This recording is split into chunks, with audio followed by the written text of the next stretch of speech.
Good morning, afternoon, or evening, or middle of the night, whatever it may be in your particular time zone. My name is Jeff, and I want to welcome you to your live event. This is not my live event. This is your live event where we talk about vocal-related issues or non-vocal. Wow, I really can't talk this morning. Or non-vocal related issues, as is your pleasure. I'm here to answer questions. You can, of course, chat amongst yourselves on the in the chat, which is awesome and open already. I can see some people are chiming in already. Ronaldo, my holidays were really, really good. I showed some photos last week in 65 right at the beginning. So if you want to see, there was just two of them. It's not like a slide. It's like the dreaded family slideshow. It wasn't like that at all. Just a couple quick photos. You can check that out. It was really good. Briefly, very snowy. Bad map. But it all worked out well.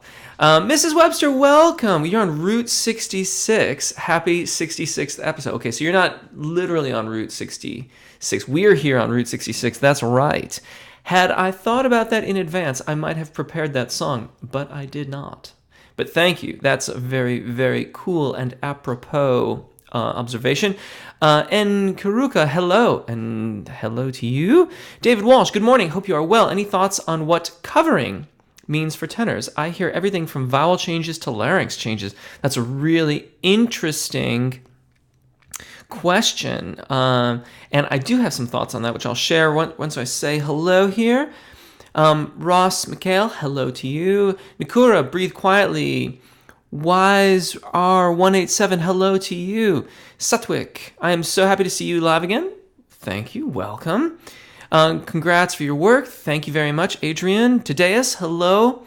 Overcomer Ministries, hi. Natasha, hello. Ronaldo, okay. You want to consider making vlogs? It would be interesting. Maestro, how do you say the surname Zami in English? That's what I would think you would say. Okay, covering.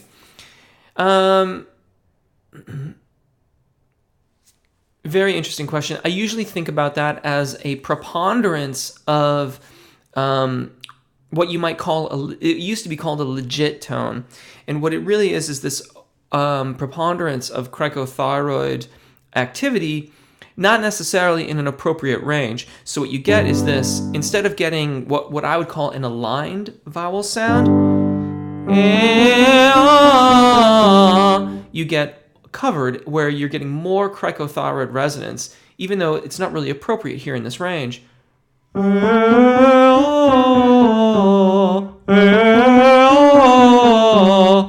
And that used to be a very popular way of singing around the turn of the 20th century, so like early 1900s. We don't really do that anymore.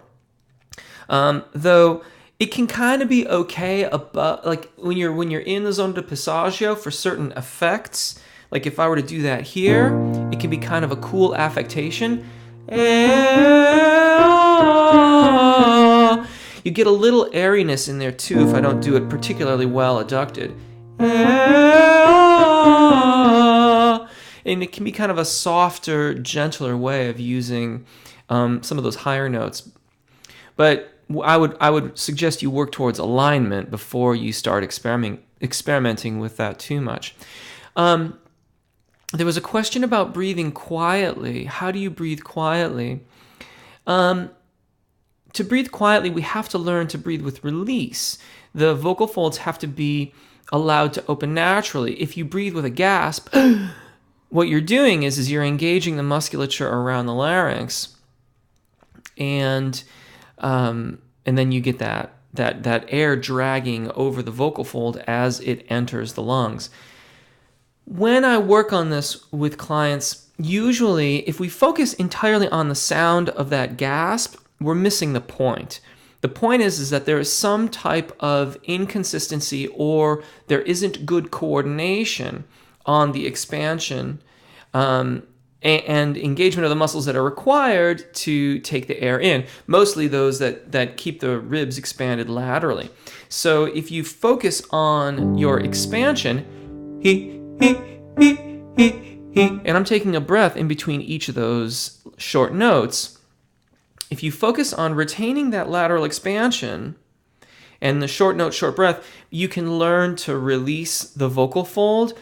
And again, it's by focusing on that expansion. The expansion is the action item that we can focus on to increase the coordination between the vocal fold and the onset of the airflow, and as well, the release of the vocal fold as we take the air in really quickly. So practicing that, paying very close attention to how we maintain, for me and for most of my clients, it's maintaining that lateral expansion will almost immediately silence the inhalation. It may take some practice before this gets integrated into your song work, into your singing technique, but that is how I approach that. Ronaldo, regarding the vlogs, if you want to consider making vlogs, it would be interesting.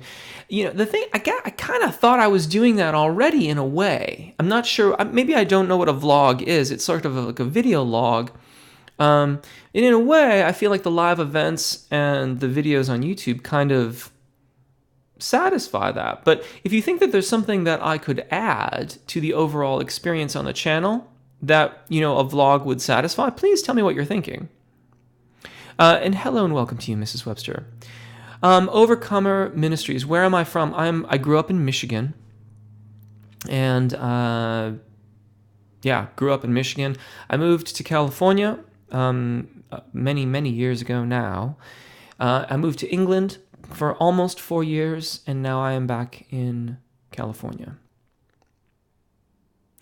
Today, do all vocal registers require the same amount of breath support, abdominal engagement?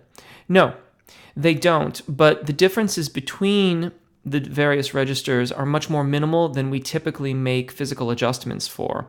So you'll notice, in my videos, I talk a lot about increasing engagement as we ascend and decreasing engagement as we descend subtly. And that is true. We do that in order to adjust the amount of subglottic pressure, so the air pressure below the epiglottis. And that air pressure changes depending on where we are in our registers. The thing is, though, is that the muscular engagement, it doesn't change terribly much. I mean, it does, and especially as you get further and further up in your registers, the necessity to have a lot of subglottic engagement, a lot of abdominal engagement, really does increase.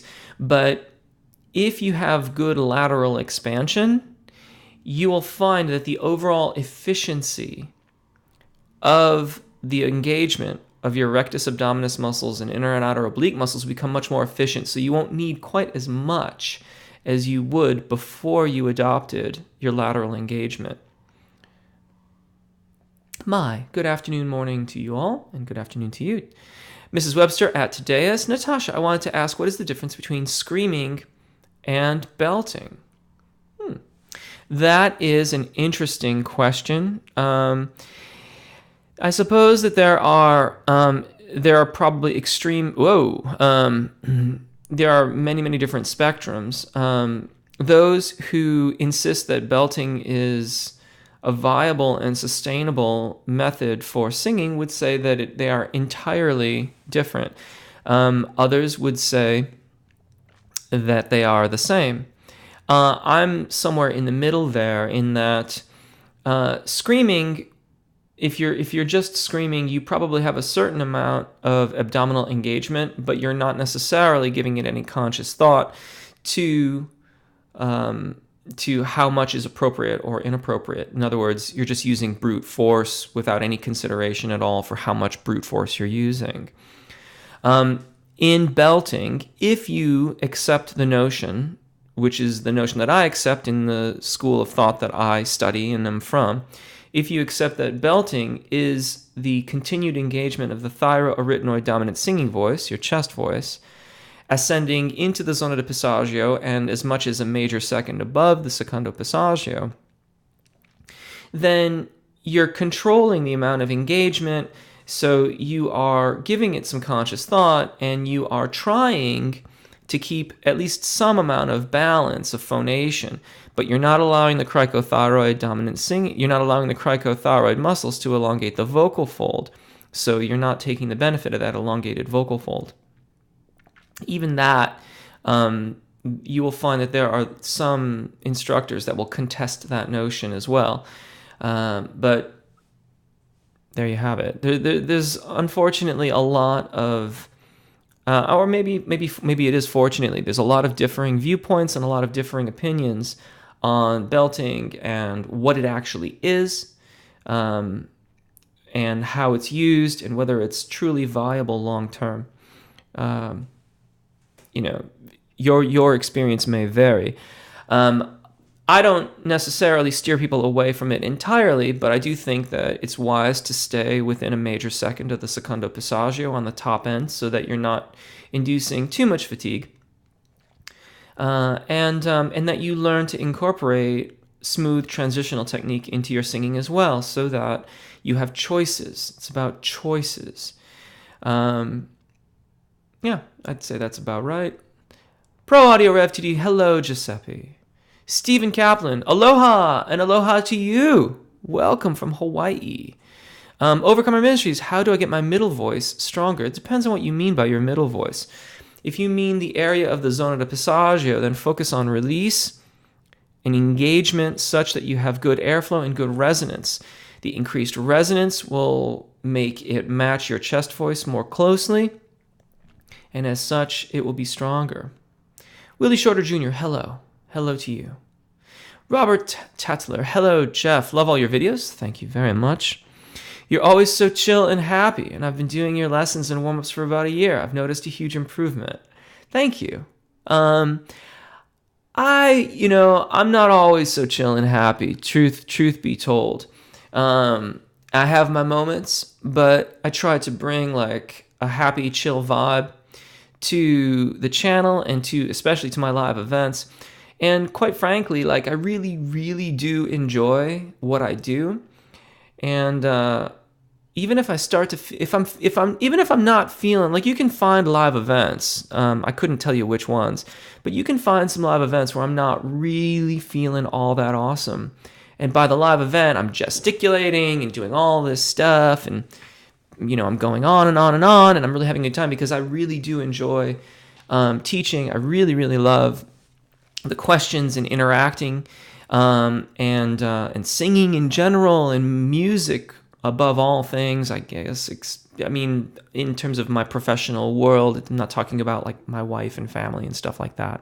That's a whole other matter, which I'm incredibly blessed with. So it's kind of thank you. That's what I should just stop with, is thank you very much. And congratulations to you on your work ethic and using the videos. That is what they are there for. And I'm glad that you're noticing an improvement. Keep up the awesome work. And thank you for joining us today.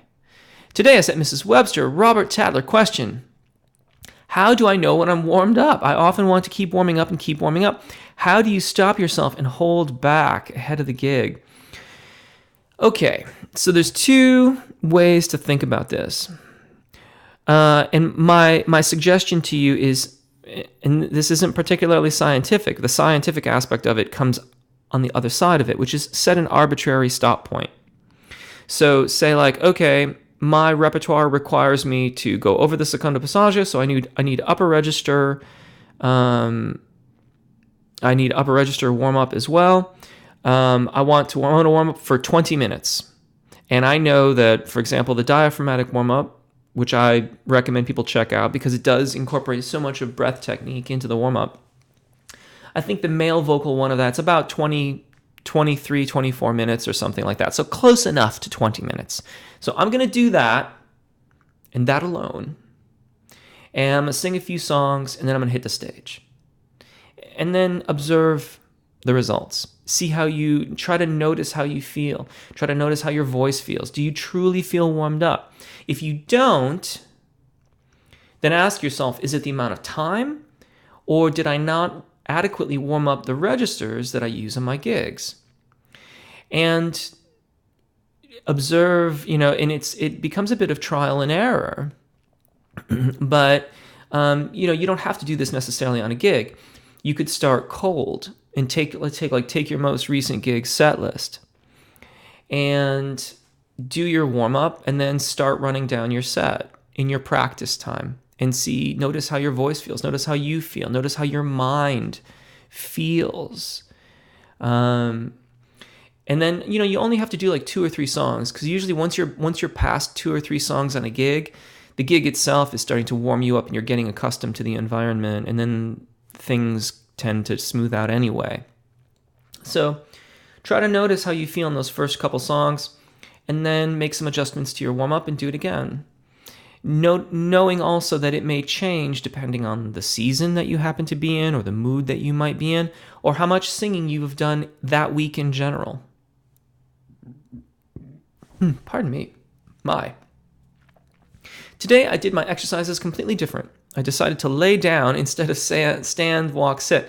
I noticed I had a lot less tension. It was an awesome feeling. That's cool. Like a day in the life of Jeff. Sounds like an awesome video to me. Oh, I see what you're saying, Mai. Mrs. Webster, vlogs would be great. Would be Jeff talking to us. But I like this better, where we all chat together too. More interactive. A day in the life of Jeff. Sounds like an awesome video to me. You might be surprised how mundane that might be. It usually involves... So that I can summarize that in about 30 seconds. There's practicing of a variety of scopes. There's some type of physical exercise. Usually nowadays it's usually riding a bicycle, or it's using the rock climbing wall that I built in my backyard. You can, if you want to see that thing and a lot of bad carpentry, you can check out how I made my moon board, which is on the channel somewhere. And then it's usually teaching and corralling toddlers. But I'll think about that. That could be kind of interesting. There's a lot, I've been giving a lot of thought, actually. I get a lot of questions on performance anxiety. And I was thinking about it this morning.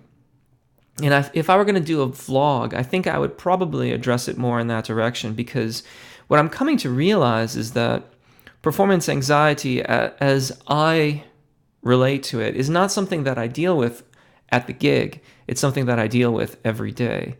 And that practice, there might be some people that would benefit from that. That might be helpful.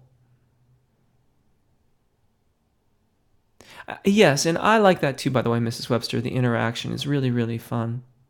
Adrian, Jeff, I can't access different pages of Hit the Right Note in the same day. That's weird. I can't imagine why that would be. The only thing, assuming that you have the right, I assume you have the right passwords and all that kind of stuff, because it's from the sound of your comment, you can, access the pages from time to time. I'm really sorry about that. I have no idea why that would be. If you could send an email to me via like either voicelessonssf.com or jeffrolka.com. Let's correspond via email and resolve that issue for you. There's a few things I can think of, but let's do it that way, if you don't mind. Wiser187. Jeff, I have not been able to sing anything in the original keys. At least I don't think I can. I usually change 2 or 3 whole steps up, like from A major to maybe E. What am I doing wrong? Okay, well, first of all, A major to E major is a perfect fifth. That's, 2 or 3 whole steps. 1, 2. Yeah, okay, well, that's more like 1, 2, 3 and a half. Think of it more as 7 half steps, if you will.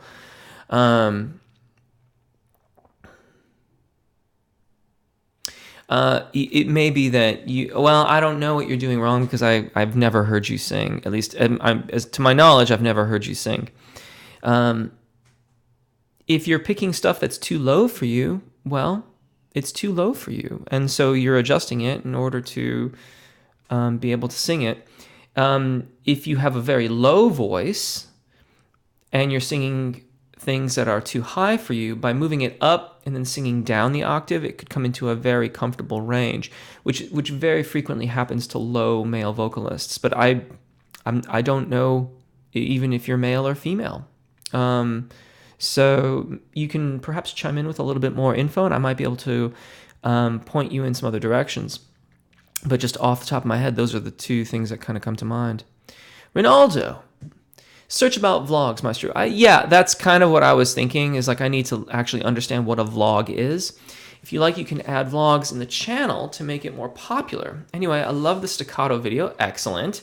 I found out that my engagement opens when I do it. Thank you. Yeah, staccato notes can be incredibly helpful for coordination of that engagement and airflow and how the vocal fold receives it. Well done, you. Thank you for watching. Wiser187. I seem to always find a female's key in a song usually suits my comfort. But with my band, the original key is what everyone is going for. Yeah, okay. I'd still need to know a bit more about you as a vocalist. And I know I'm like way behind. Like I get super, super behind on these comments, but rest assured, folks, I will absolutely try. And I usually do get to just about everybody's comments, except for maybe a couple at the very end. I totally spaced on doing my whole channel identification at the beginning of this too, by the way. I said my name was Jeff. If you're a subscriber, thank you. If you haven't yet, I hope you'll consider doing so now. There you go. Natasha, thanks, Jeff. I was trying to explain to someone that singers don't scream, but belt. But I didn't really know the difference. Well, that's cool. I must say, though, that, there's a lot, that's a very contentious issue. People will get into really heated arguments about that. And I certainly have my opinion in that, I think you risk vocal fatigue and potential damage if you don't, at the very least, limit the range to not more than a major second above the secondo passaggio, and also expand your technical capabilities so that you can, in fact, use your cricothyroid dominant singing voice and sing over the secondo passaggio that way too. Toma, hello. Frankie C, I love the way you wiggle your eyebrows. Makes me laugh. Excellent. Excellent. Thank you very much.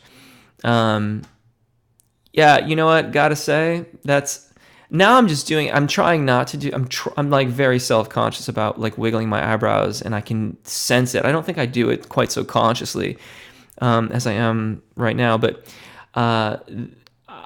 credit where credit is due. The whole like left eyebrow up is totally Dr. Spock from the original Star Trek series. I had to learn how to do that. And when I used to watch those when I was a child, I thought that was the most amazing thing, that eyebrow lift. And so I had to have it. Karina, hello. Willie Shorter Jr., what's your vocal range in tenor, Jeff? How high can you go?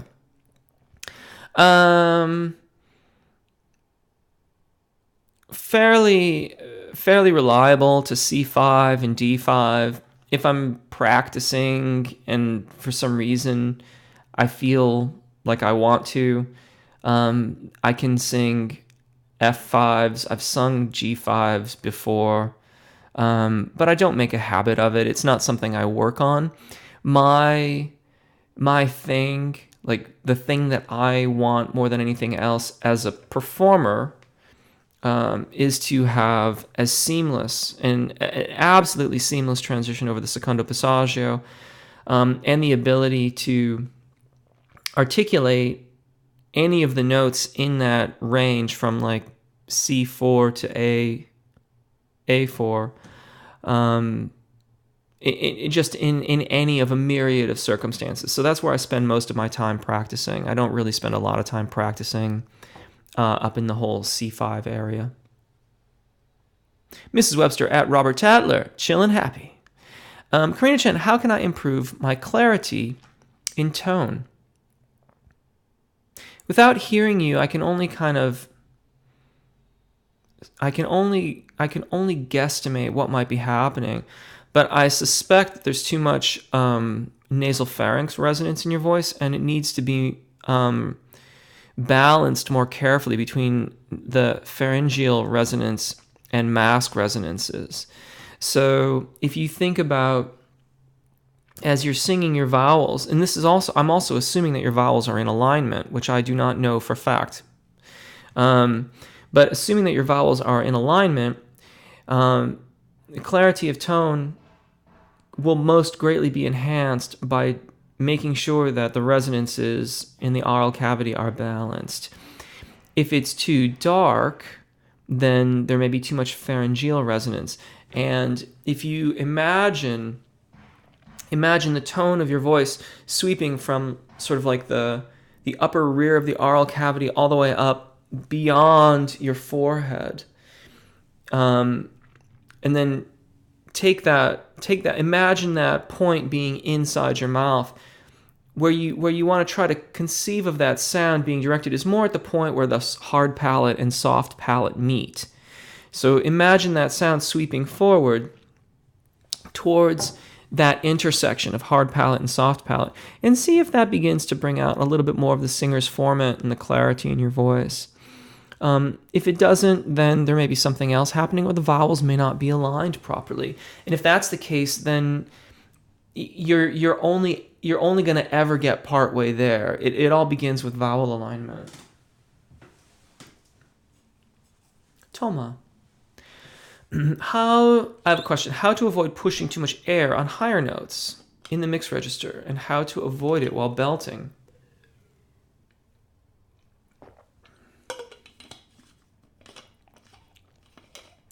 Well, that's an interesting question, because a lot of that would seem to contradict itself. If you're belting, you have to use a lot of air and engagement. If you mean that your voice is leaking air, well, that's a question of adduction. And belting and the notion of the mixed register is inconsistent as well.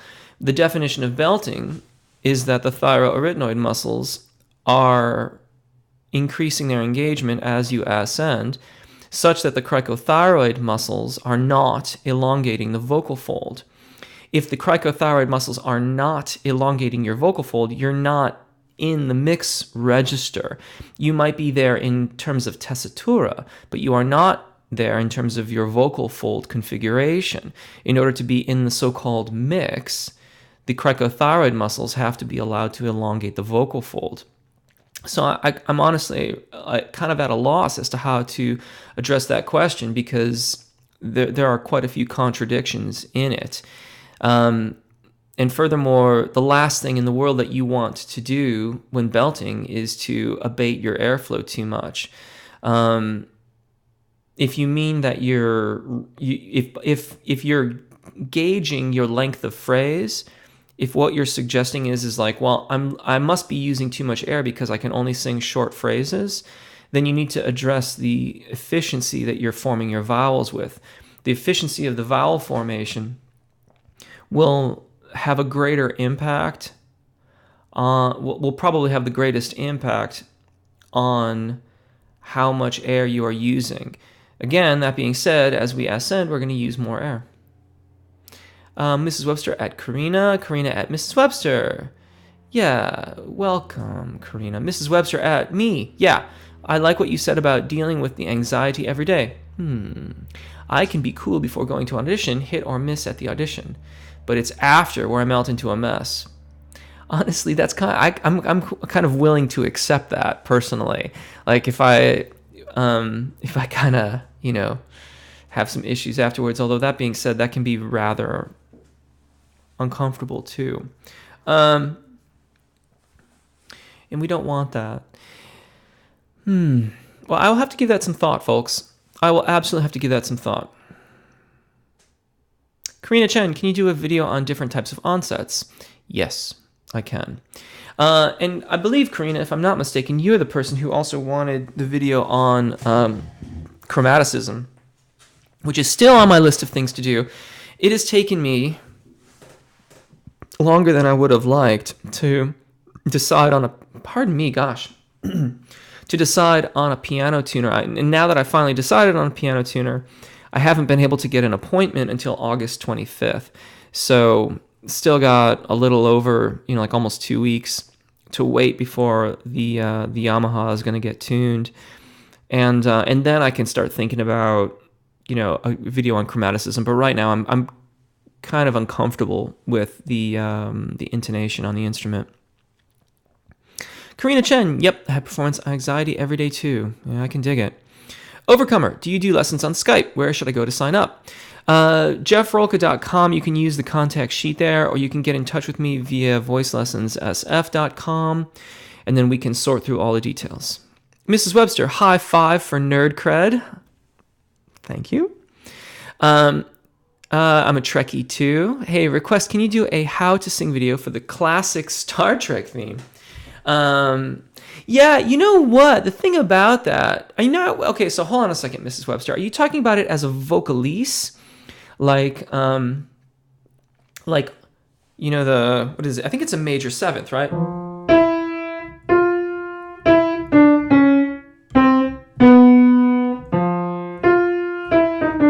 No, I don't know. I'll have to figure it out. I thought it was a major 7 interval, but I don't know. I haven't listened to it in a while. Or are there words for it? If you mean the words, I'd have to find the words first.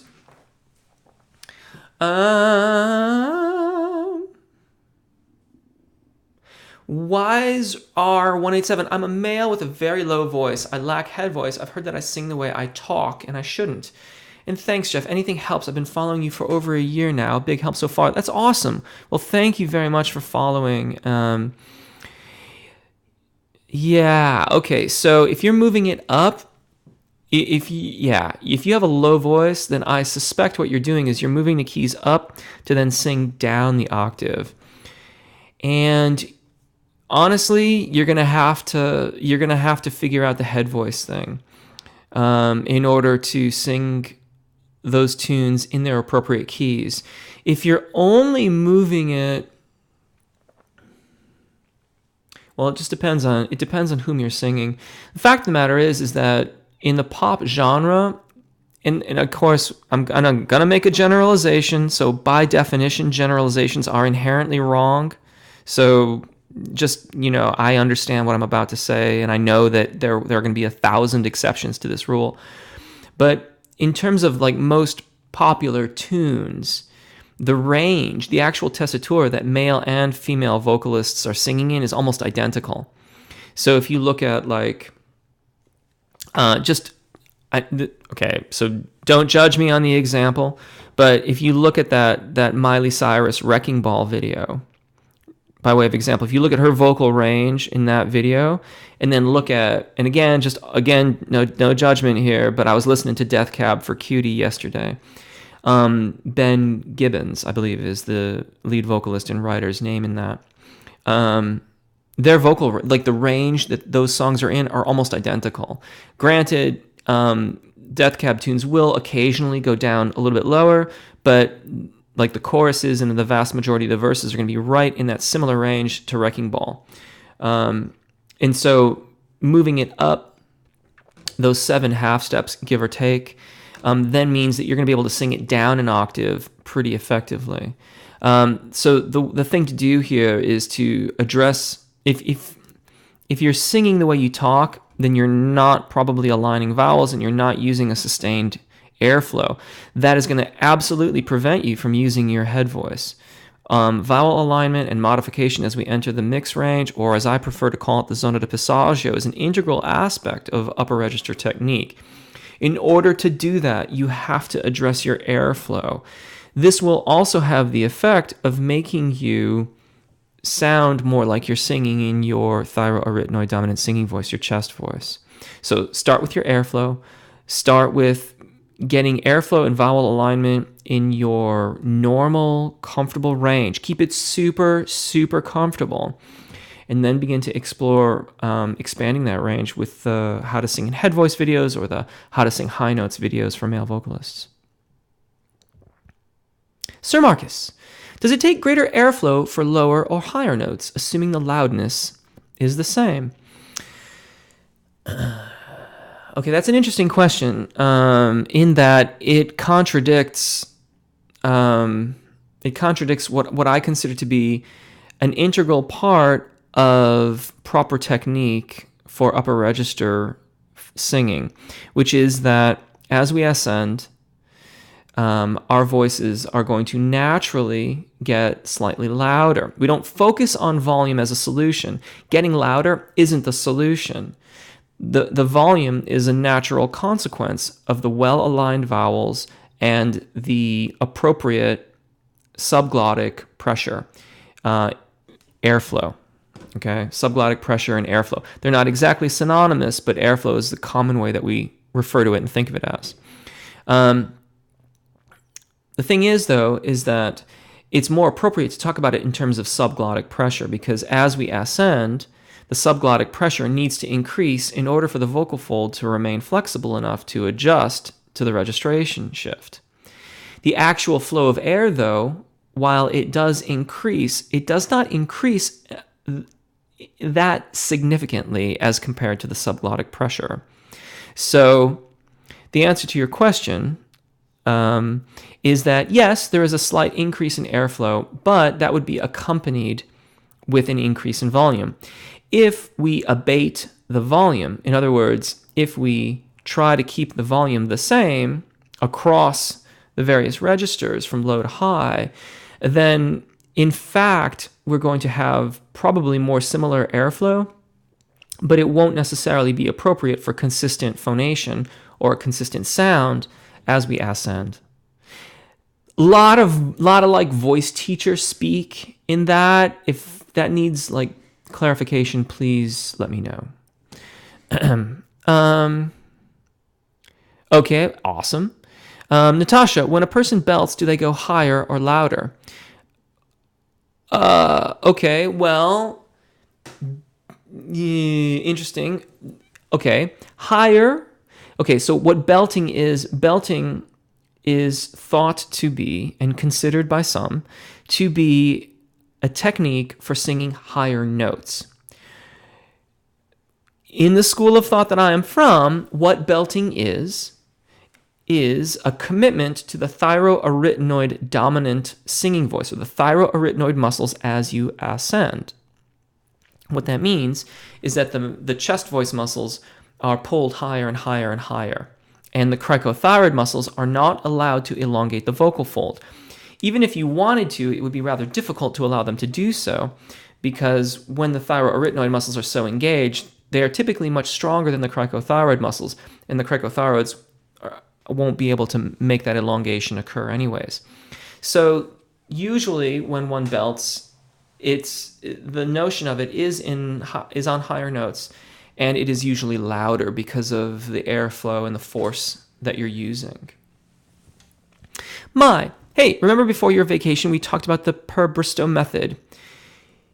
Yes, I did look into that, and I have since forgotten everything that I looked into. I am so sorry, Mai. Thank you for reminding me, though. And let me make a note of it again. I'm so sorry. I have been scheduling challenged lately and making some little oversights like that. I will look into it again. I'll tell you what. You know what, Mai? I don't know. Oh, by the way, and this is really for everybody too. Today was released a video on studio vocal technique, and I didn't mention this in the video, but there was like a bunch of stuff that I left out, and I'm going to address that on my email newsletter, which I'm going to write this week. So if you have signed up for the AAA method, then you are on the newsletter group. If you're not signed up for the AAA method, but you'd like to get the additional, there you go. And you want to get that information, if you sign up on the newsletter, I will be talking more about some more studio vocal techniques and things to look out for. And I will also address the Per Bristow method briefly in that newsletter, which is going to come out later on this coming week. Mrs. Webster, I was thinking of a vocalise. You got it. among other words. I think there were words, but they were like really weird. Yeah, it's a minor seventh.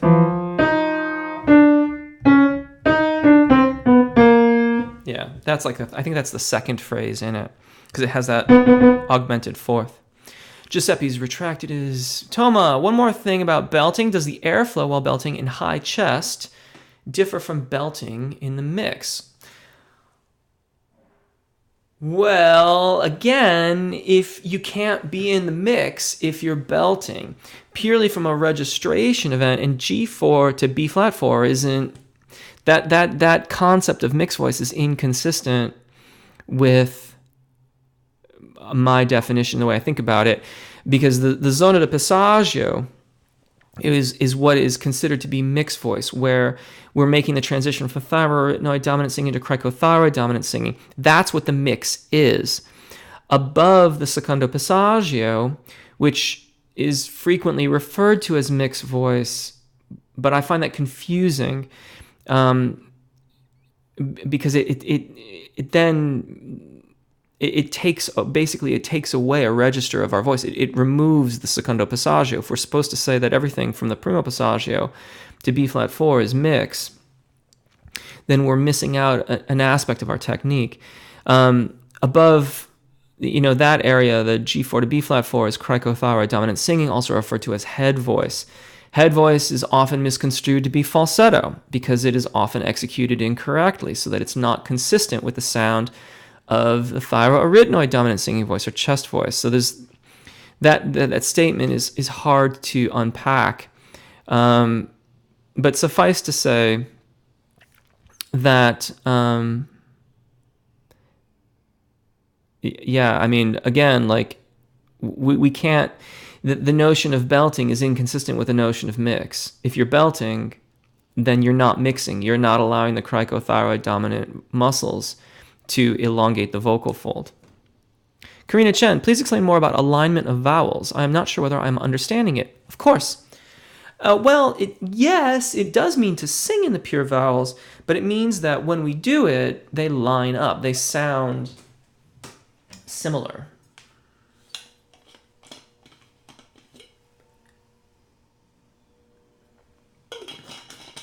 So, if I sing with aligned vowels,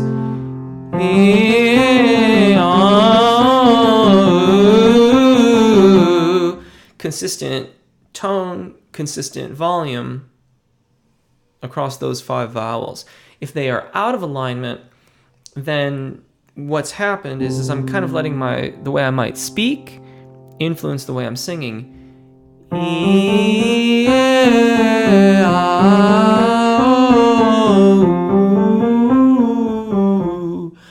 Those vowels are, like humorously out of alignment. All right.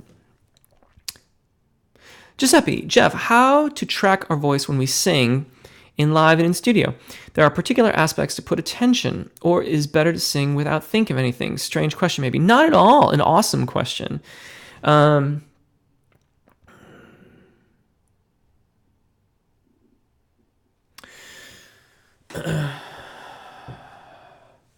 That's a huge, in a lot of ways, that's a huge question. The truth of the matter is I think that, and this is where studios because we need to have time. We need time to experiment to find what works for us. And that's really the answer to that question, is to experiment with different scenarios and pay attention to what gets you the best results. And I'm going to answer that in 1 second because I don't have my computer plugged in and I need to get my power supply. So I will be right back.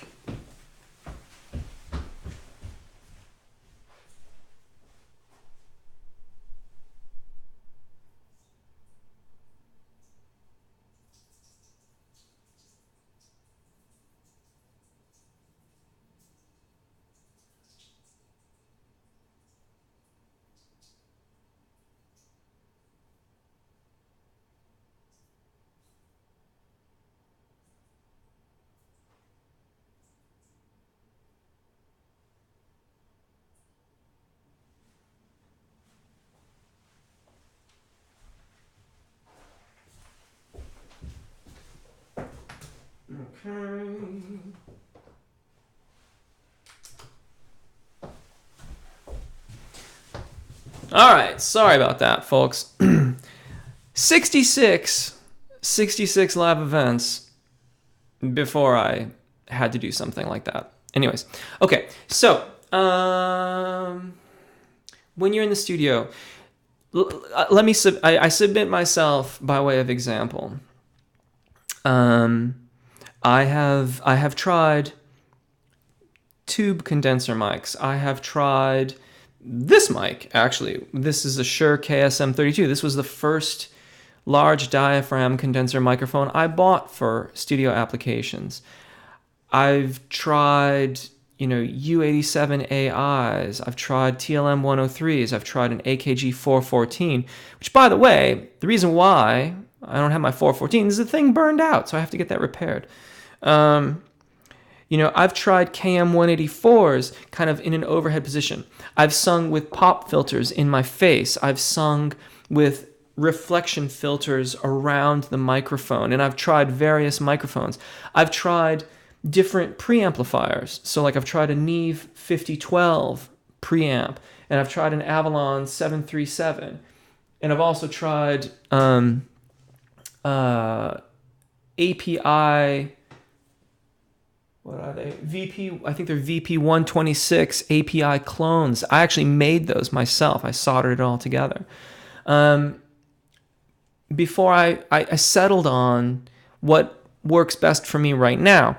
And for that matter, what I do right now actually is I use either the TLM 103 or the U87 AI. I actually use it off axis.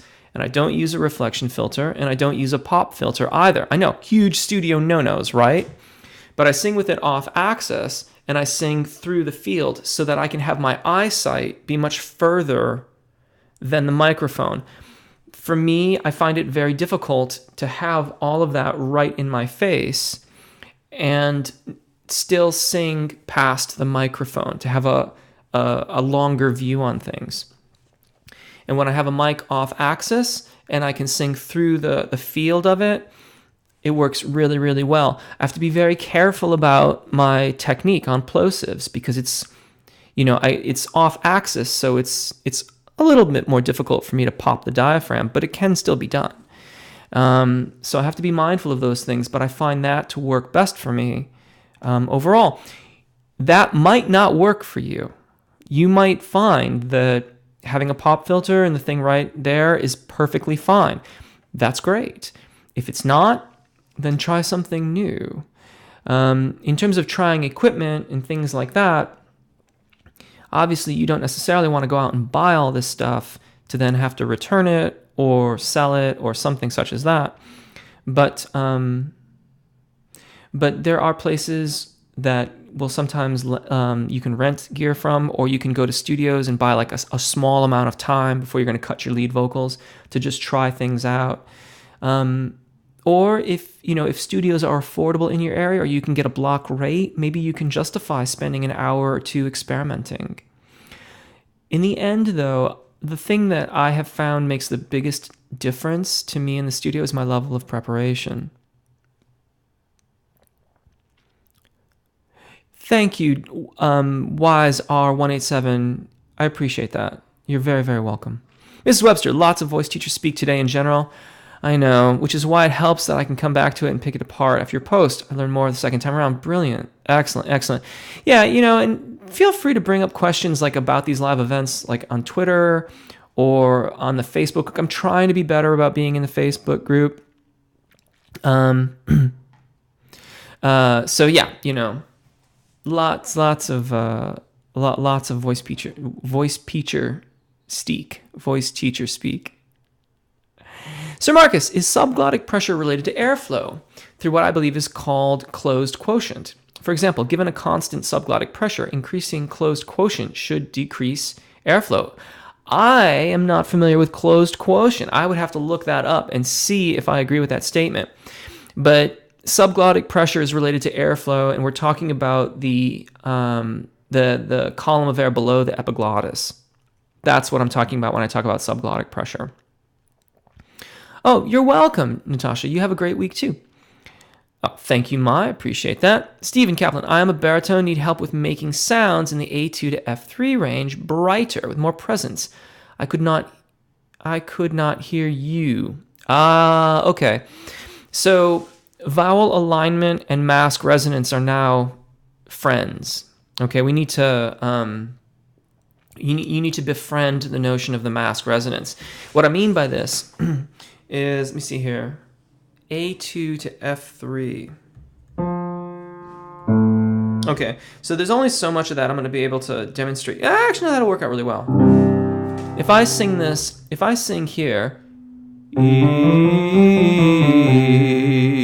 and I'm purposely pulling it back. Okay, so I'm quite back in terms of the resonance of my voice. That has a darker tone. It's lovely and appropriate for some scenarios, and that's fine.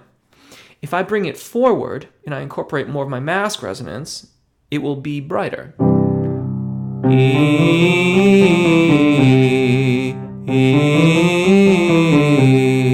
Same pitches, about the same volume. But that brilliance, that singer's formant, will help me to carry. Very frequently, when you get comments like, I could not hear you, there is a component of overall vowel alignment in play as well. So it may be that that you have that formant and that alignment on certain vowel sounds, but not on all of them. And what that means is that you need to assess how you are phonating all the vowels and reconcile the differences so that they are in alignment. I demonstrated this earlier, but I'll show you again. Let's make our example this time a little bit more subtle, shall we? In this example, I'm only going to make one vowel out of alignment. And I'm pretty much caught up with my comments. So you tell me which vowel is out of alignment, okay? I have to make sure I think of the vowel being out of alignment here. Okay, I got it.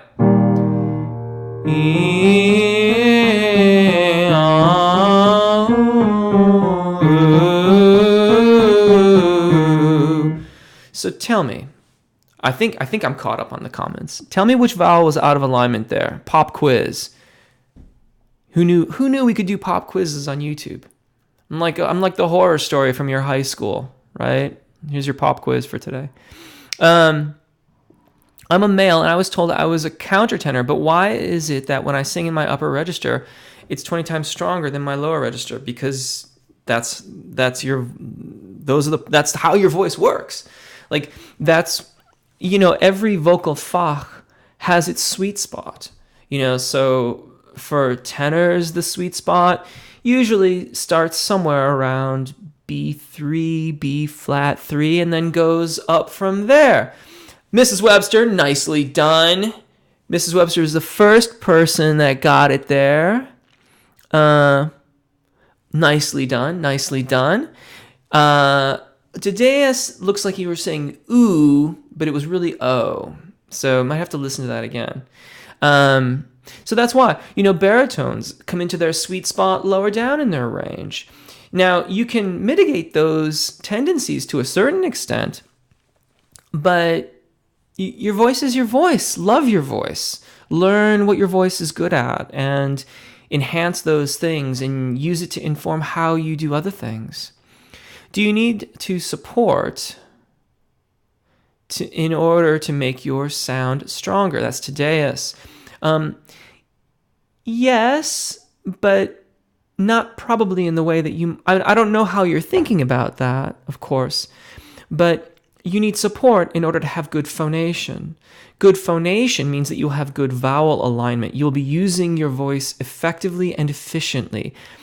The efficient part is particularly important because the more efficient we are, the more released we are. And as we cultivate release, we have more release in the soft tissues of the oral cavity, the tongue, your lips, your cheeks, your soft palate, all of those tissues in the oral cavity.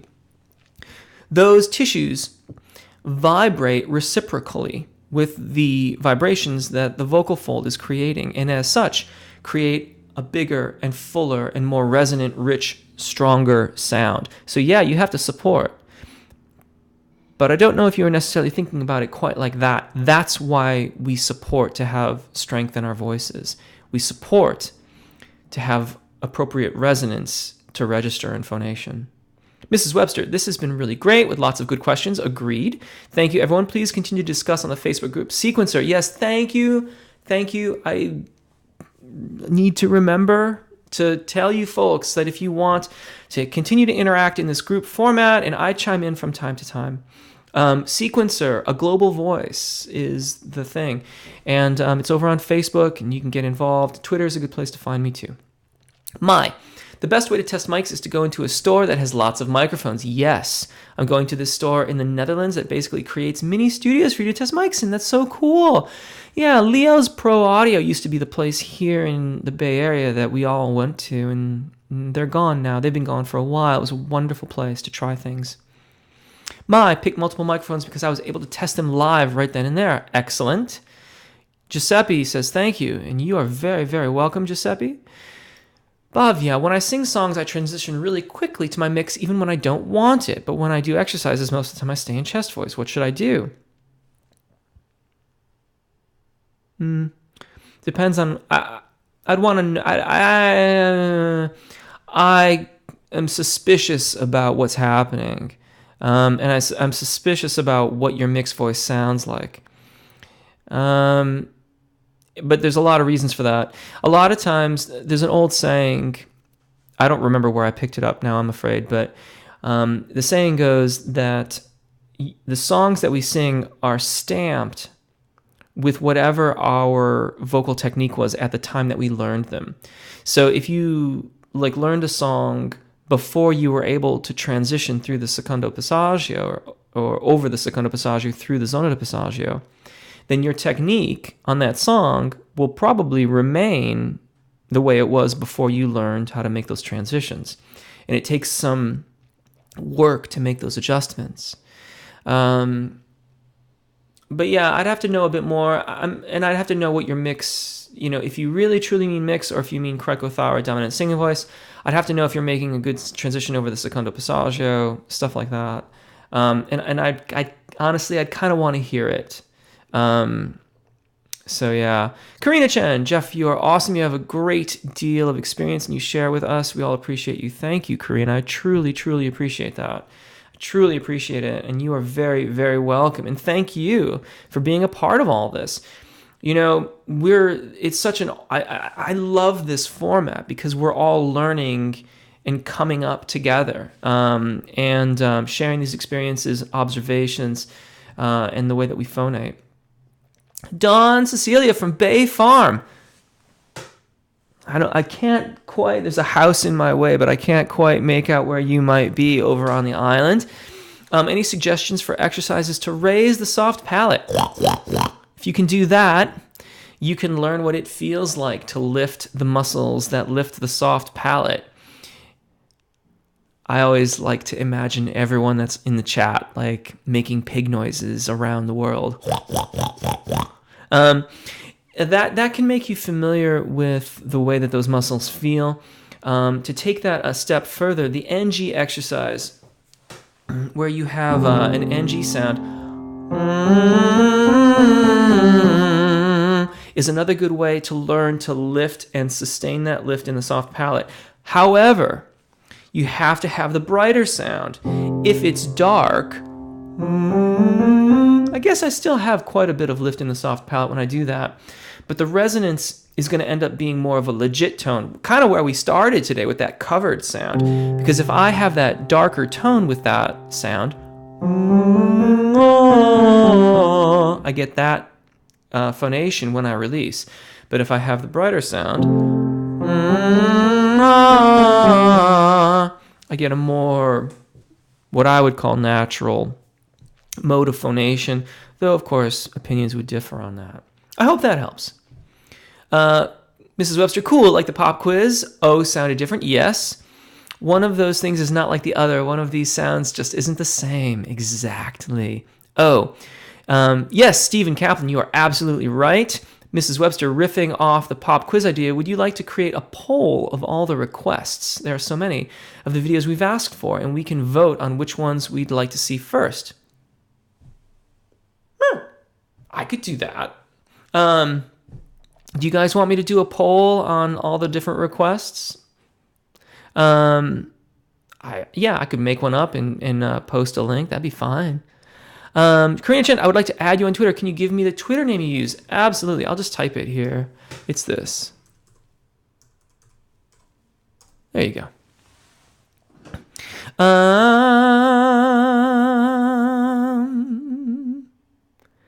Dawn, hey neighbor, exactly. Yeah, I'm over on Alameda Island right now, Dawn.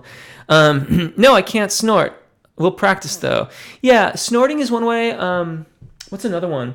If you can't snort, this might be a little bit harder, but if you can make this noise, which is kind of like snorting, but it's more of a clicking sound.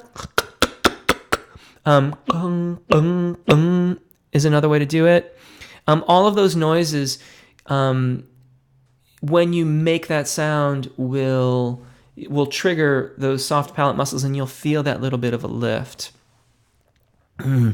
Yes, I am happy that you made some pig noises, Mai. Group name, thank you, Mrs. Webster, for answering. Overcomer Ministries is right there. Sequencer, A Global Voice is the Facebook group. Yes, that is the name. Yes, JT Rolka, Overcomer, thank you so much for going to join quickly. Excellent.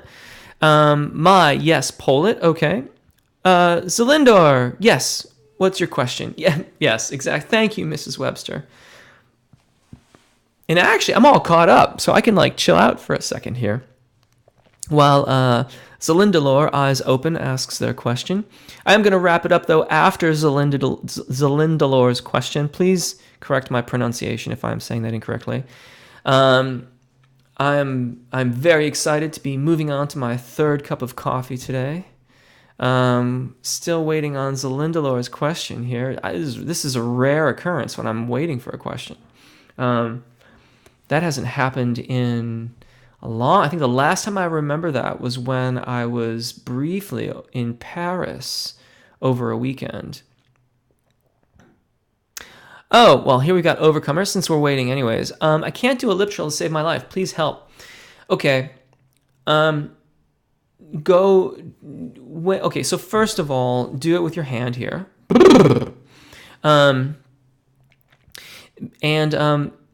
It might take a lot more engagement than you are accustomed to. So, for lack of a better way of thinking about it, just focus on the airflow, focus on the abdominal engagement, and push as much air out as you can. Don't worry about sustaining it for starters. And so initially it sounds something like, where everything is just vibrating.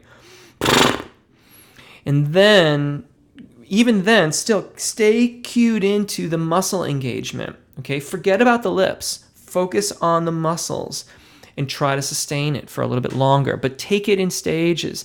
If you really can't do it at all, it might take a little bit of practice. My neighbors actually think I'm crazy after hearing all these exercises. Yeah, it comes with the territory. Zelinder, I used an app to tell me what range was, and it said I was a tenor. But what that means... what does that mean? Okay. Okay, so take that with a grain of salt. It's telling you the notes that you're singing. But it's very easy to confuse the notes that we're singing with our vocal fach, our fash, as I was taught to say, okay? And the thing is that, yes, that range that you are quoting there is consistent with tenor range, but the things that determine fash are more complex than that. The location of the secondo passaggio and the overall characteristics of your voice throughout the various areas of your range go into determining what your fach is. So, yes, the app is telling you the notes that you sang when you sang for it, and those notes that it's quoting right there are consistent with tenor range, but that that's not that doesn't mean you're a tenor. It just means you sang those notes. At Overcomer, at my, yeah, the tongue trill can be cool. I'm always very careful though about any of the exercises where there's facial muscle or tongue tension that's being created. I want to try and have exercises where there's not that tension created. In any case, everybody, thank you so much. Elizabeth, and let me see if I don't know if I can give you a link either, but what I can do is I'll see if I can search for you on, I'll see if I can search for you, and then I can send you an invite to Sequencer. You're very welcome, Zalinda Laura. I hope that helps. A tongue trill video. I'll think about that. I don't mind the tongue trill as a backup, but I don't know that I necessarily want to encourage people to do that instead of working towards using the lip trill. In any case, thank you. Thank you very much, everybody. It's been so much fun. I do enjoy our chats. Take really good care of your voices. Enjoy singing, and I will see you next week. Bye.